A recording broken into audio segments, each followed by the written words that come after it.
स्वागत है दोस्तों आपका हमारे यूट्यूब चैनल इन्वेस्ट टेक्निकल में। दोस्तों हमारे देश का सबसे पॉपुलर इन्वेस्टमेंट प्रोडक्ट एफडी है। इसका कारण ये है कि जो भी पैसा हम एफडी के अंदर इन्वेस्ट करते हैं वहाँ पर हमारे पैसे पर किसी भी तरह का कोई रिस्क नहीं होता। साथ ही साथ हमें एक फ़िक्स इंटरेस्ट रेट मिलता रहता है। लेकिन आजकल म्यूचुअल फ़ंड को लेकर भी काफ़ी लोग जानकारी हासिल करते हैं और वो म्यूचुअल फ़ंड में इन्वेस्टमेंट करते हैं, क्योंकि म्यूचुअल फ़ंड में एफडी के कंपैरिजन में कहीं ना कहीं ज़्यादा रिटर्न्स देखने को मिल जाते हैं, यानी डबल या डबल से भी ज़्यादा हमें रिटर्न्स देखने को मिलते हैं। लेकिन इसके साथ साथ हमारे पैसे पर कहीं ना कहीं रिस्क भी होता है। म्यूचुअल फ़ंड के अंदर रिस्क दोस्तों इन्वॉल्व होता है और हमें एक फ़िक्स रिटर्न कोई भी म्यूचुअल फ़ंड प्रोवाइड नहीं करा सकता। कई बार लोग बाग म्यूचुअल फ़ंड की वीडियोस देखकर या कोई पोस्ट पढ़कर म्यूचुअल फ़ंड के अंदर इन्वेस्टमेंट करना शुरू कर देते हैं। अब हज़ारों स्कीम्स हैं दोस्तों मार्केट के अंदर, जिसमें से आप कंफ्यूज हो जाते हैं कि हमें किस स्कीम के अंदर इन्वेस्टमेंट करना चाहिए। तो आज की ये वीडियो उन लोगों के लिए है जो लोग एक कंसिस्टेंट रिटर्न म्यूचुअल फ़ंड के थ्रू पाना चाहते हैं और एफडी के कंपैरिजन में उनको थोड़ा रिटर्न भी ज़्यादा मिल जाए और एफडी की तरह उनका पैसा भी सुरक्षित रहे। तो इस तरह की जो कैटेगरी है वो दोस्तों सबसे बेस्ट होती है लार्ज कैप कैटेगरी। तो आज की इस वीडियो में मैं आपको टॉप 3 जो लार्ज कैप कैटेगरी के म्यूचुअल फंड्स हैं जो अलग अलग एएमसीज के अंदर चलाए जाते हैं उनके बारे में हम बात करेंगे। मैं पहले उनके हिस्टोरिकल रिटर्न्स भी आपको बताऊंगा। साथ ही साथ अगर हम एक लमसम अमाउंट उन फंड्स के अंदर इन्वेस्ट करके छोड़ देते हैं एफडी की तरह, तो हमें कितना पैसा कितने समय बाद मिल सकता है, इसके बारे में भी हम पूरी चर्चा करेंगे और इसकी कैलकुलेशन भी करेंगे। तो सबसे पहले दोस्तों मैं आपको बता दूं, जो लार्ज कैप कैटेगरी के म्यूचुअल फंड्स होते हैं ये अपने पैसे को टॉप की जो देश की 100 कंपनीज़ हैं उनके अंदर इन्वेस्ट करते हैं। जब हम किसी भी म्यूचुअल फ़ंड के अंदर पैसा इन्वेस्ट करते हैं तो उसका एक फ़ंड मैनेजर होता है जिसको 20 से 25 साल का एक्सपीरियंस होता है और वो उस पैसे को डाइवर्सिफाई करता है अलग अलग कंपनीज़ के अंदर। तो जब हम लार्ज कैप कैटेगरी का कोई म्यूचुअल फ़ंड चुन रहे हैं या ब्लू चिप कैटेगरी का कोई म्यूचुअल फ़ंड चुन रहे हैं तो वो टॉप की 100 कंपनीज़ के अंदर हमारे लार्ज कैप कैटेगरी जो कंपनीज़ हैं उनके अंदर हमारे पैसे को डाइवर्सिफाई करता है। अब जो लार्ज कैप कैटेगरी की कंपनीज़ होती हैं वो बाज़ार में लॉन्ग टर्म से स्थापित होती हैं और जिनका बिजनेस मॉडल बहुत मजबूत होता है। अब ये लार्ज कैप कैटेगरी की कंपनीज़ कौन कौन सी हैं, जैसे Reliance industry, TCS, HDFC bank, Infosys, SBI, ये सभी लार्ज कैप कैटेगरी की कंपनीज़ हैं हमारे देश की। इन कंपनियों की जो मार्केट वैल्यू है वो बहुत ज़्यादा होती है, जिससे इनके अंदर स्टेबिलिटी और रिलायबिलिटी दोनों की ग्रोथ देखने को मिलती है।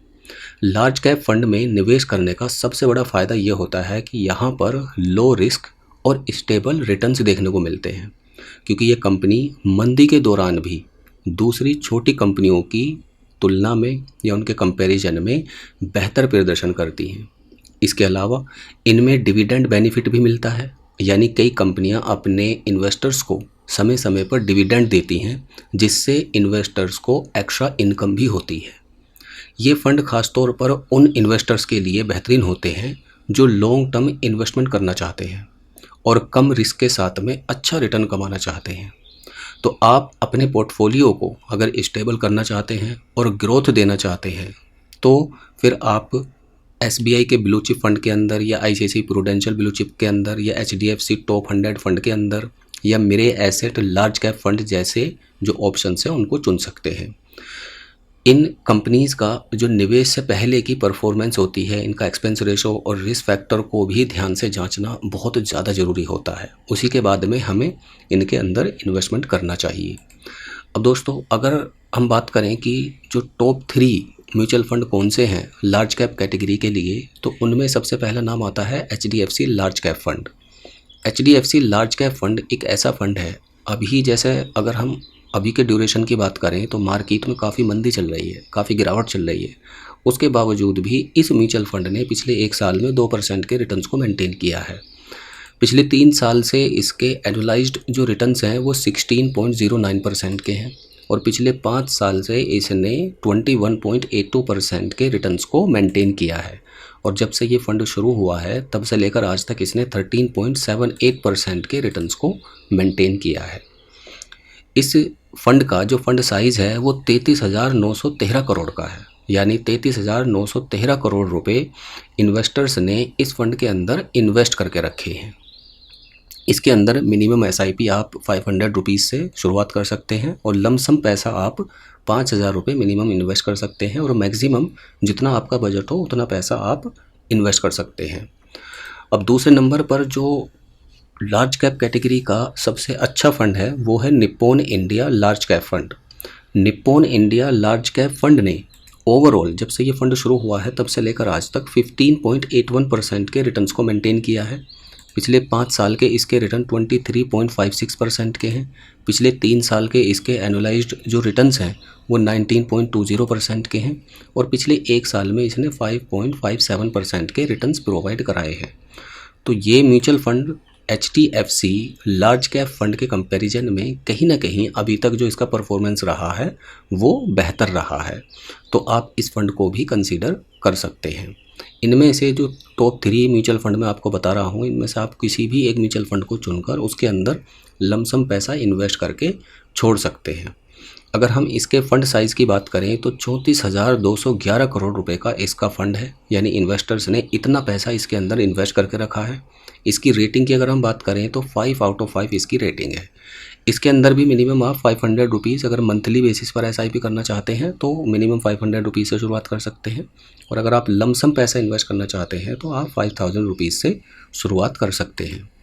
एक तीसरा और म्यूचुअल फंड है जिसका नाम है ICICI prudential blue chip fund. ये ICICI प्रूडेंशियल यानी कि ICICI जो AMC है उसके अंदर ये फंड चलाया जाता है। ओवरऑल जो इस फंड के रिटर्न्स हैं वो 15.39% के हैं। पिछले 5 साल के इसके रिटर्न 22.44% के हैं। पिछले 3 साल में इसने 16.44% के रिटर्न्स दिए हैं और पिछले 1 साल में इसने 4.87% के रिटर्न्स प्रोवाइड कराए हैं। इसका जो फंड साइज़ है वो पिछले दोनों फंड्स के कंपैरिजन में 2 गुने के बराबर है, यानी 60,177 करोड़ रुपए लोगों ने इसके अंदर या इन्वेस्टर्स ने इसके अंदर इन्वेस्ट करके रखे हैं और इसकी जो रेटिंग है वो 5 आउट ऑफ 5 है। दोस्तों, अगर आप मान लीजिए इस म्यूचुअल फंड के अंदर या इनमें से किसी भी एक म्यूचुअल फंड के अंदर लमसम पैसा इन्वेस्ट करके छोड़ना चाहते हैं, सपोज़ आप अपने रिटायरमेंट के पॉइंट ऑफ व्यू से या अपने बच्चों की हायर एजुकेशन के पॉइंट ऑफ व्यू से इन्वेस्ट करके छोड़ना चाहते हैं 1 लाख रुपए, और जो हमने तीनों फंड देखे हैं इनके एनुअलाइज्ड रिटर्न ओवरऑल 15% से ऊपर के ही हैं। तो अगर हम 15% रिटर्न भी एक्सपेक्ट करके चलें आगे आने वाले टाइम के लिए तो 1 लाख रुपए हमारा बढ़कर 5 साल में 1 लाख से 2,01,136 रुपये हो जाएगा, क्योंकि 1,01,136 रुपये के हमें एस्टिमेटेड रिटर्न्स मिल चुके होंगे। इसी तरह से अगर हम इस इन्वेस्टमेंट को 10 साल के लिए इन्वेस्ट करके छोड़ दें तो दोस्तों अब हमारा 1 लाख रुपए बढ़कर 4 लाख रुपए हो जाएगा। आप एक बात का और ध्यान रखें, जब भी आप म्यूचुअल फंड में इन्वेस्टमेंट करें तो आपको कंपाउंड इफेक्ट का अगर जादू देखना है तो भले ही चाहे आप छोटी रकम इन्वेस्ट करें, लेकिन अगर आप ज़्यादा टाइम देंगे अपने इन्वेस्टमेंट को तो आपको बहुत ज़्यादा बेनिफिट होने वाला है। तो यहाँ पर जैसा आप देख सकते हैं इन्वेस्टेड पैसा हमारा 1 लाख रुपये ही है। शुरू में 5 साल में हमारा सिर्फ 1 लाख रुपए की ग्रोथ हुई हमारे पैसे के अंदर, लेकिन लास्ट के 5 ईयर्स में 2 लाख रुपए की ग्रोथ हमें देखने को मिली है। अब इसी तरह से अगर हम 20 साल के टाइम पीरियड की बात करें, मान लीजिए आप 1 लाख रुपए 20 साल के लिए लगाकर छोड़ देते हैं तो हमारा 1 लाख रुपए बढ़कर 16,36,000 यानी 16,36,000 रुपये हो जाएगा, क्योंकि 15,36,000 रुपये के हमें एस्टिमेटेड रिटर्न्स मिल चुके होंगे। इसी तरह से अगर हम बात करें, मान लीजिए आज आपकी एज लगभग 35 साल है और आप अपने रिटायरमेंट के पॉइंट ऑफ व्यू से 1 लाख रुपए का इन्वेस्टमेंट आज करके छोड़ना चाहते हैं तो आपका 1 लाख रुपए 15% रिटर्न के हिसाब से 32,91,000 रुपये हो जाएगा, क्योंकि 1 लाख रुपए के अगेंस्ट 31,91,000 रुपये के हमें एस्टिमेटेड रिटर्न्स मिल चुके होंगे। अब आप यहाँ पर देख सकते हैं कि जितने ज़्यादा समय तक आप इन्वेस्टेड रह रहे हैं उतना ही आपका फंड तेज़ी से ग्रो कर रहा है।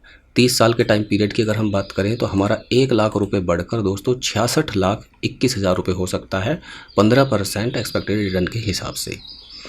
सो गाइज, आई होप आपको ये वीडियो अच्छी लगी होगी। अगर इससे रिलेवेंट आपका कोई भी क्वेश्चन है, क्वेरी है तो आप कमेंट करके पूछ सकते हैं, मैं उसका जवाब आपको ज़रूर दूंगा।